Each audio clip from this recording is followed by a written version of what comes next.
Hello, my name is Daniel Saunders. I'm a game designer at Frontier Developments, specifically working on the campaign for Warhammer Age of Sigmar Realms of Ruin. I'll be giving you a quick glimpse into some of the gameplay that you'll be experiencing in our Next Fest demo, a little bit of Mission 3 to show you what you'll be up against. Let's jump into it. During the Next Fest demo, you'll be playing through 3 of our campaign missions, and in this one in particular, the Stormcast have made their way into the Swamps of Gur in search of an artifact that their celestial battle mage Demetrius has scryed, believing that this can save their settlement. And here, in this cutscene, you'll be learning a bit more about how they find the artifact and what sort of dangers stand in the way. So, surprise, you've been ambushed by the Nighthaunt. A horrible leader, Lord Gloam, has set upon you Chainrasp hordes and Craven Throne Guard who try to stop Demetrius from capturing the artifact. Here, the prosecutors as well. This is your introduction to them as a unit. You'll be flying them up in the air and you'll be able to take out ranged units quite easily, although you've got to be careful that you don't get picked off in the process, as they are also vulnerable to ranged attacks. There's a lot of abilities you can use that make them very, very capable in combat. Their charge ability, Heralds of Righteousness, is an incredibly strong way of getting yourself into combat quickly, and it deals a stun like a lot of our other charges, alongside their, while flying in the air, being able to use Celestial Barrage, which is an ability where they'll throw down their mighty celestial hammers and rain some slows upon many enemies, which in this mission in particular, where the Nighthaunt are a very horde-focused faction, is an incredibly strong way of dealing with them. We've gotten to a point in the mission where Demetrius is now trying to break the chains that bind the artifact and prevent its capture.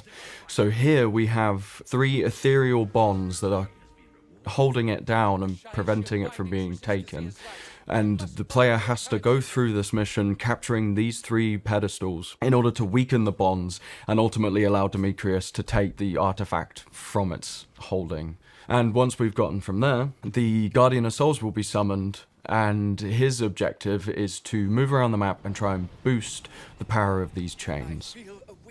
So in this particular instance, we're hitting a point now where the Shaishian bindings in the bar seen in the top is charging up quite quickly.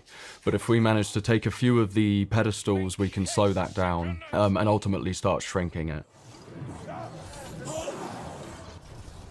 Amongst the map, there are various points that you can capture that will provide you additional resources. If captured, will allow you to place bastions upon them, and each of these bastions provide different bonuses based on which one you pick. You'll notice as well that the Nighthaunt are a very horde-based faction, so they rely a lot on clumping up units together and trying to overwhelm your forces. They get a Legion buff based on this, which they will have to research in order to benefit from, but this will provide additional strength to their units when they're grouped up, so trying to break them by spreading them out or using AoE abilities is a great way, as seen here, to just utterly demolish them.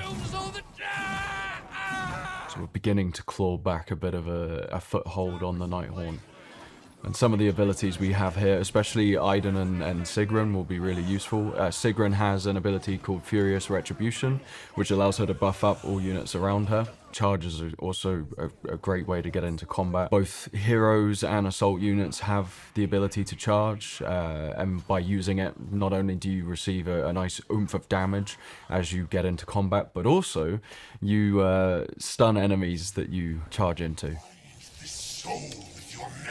So once you've hit the second command post upgrade or muster point upgrade, you will be able to upgrade your bastions to tier 2, and these provide additional bonuses as well. So for the outpost siphon, for example, you'll gain additional realm stone. There's a few tech tree bonuses that you can get as well that will allow you to significantly bolster the strength of your units. Things like the liberators getting additional armor, the Vanguard Hunters either gaining the ability to hide themselves from sight, which makes them very, very tactile scouters, or just buffed up armor alongside the Liberators, which makes them a bit more effective in combat, sort of leaning into the strengths of the Stormcast Eternals.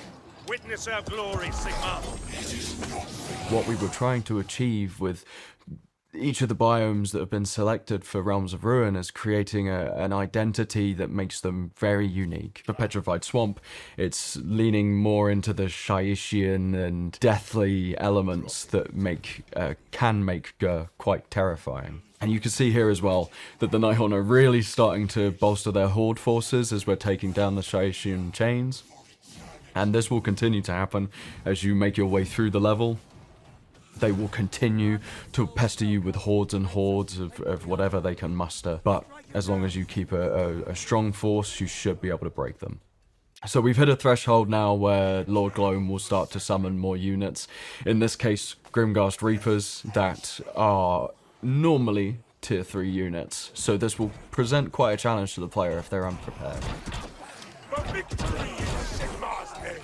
On mouse and keyboard and on controller, we want to give you the experience that you want to play the game like. So you can play from this very traditional RTS camera perspective, and you can orbit the camera using the middle mouse button to really get a lay of the land.